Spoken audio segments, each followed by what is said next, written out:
How to change the aspect ratio on Zoom meeting. Hello guys, in today's video I'm going to show you how to change the aspect ratio easy and fast.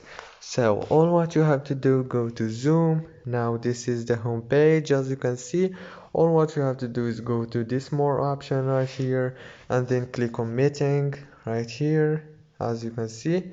And now you will find many options right here, and you will find the aspect ratio. Click on it like this, and now choose original ratio or scale to fit.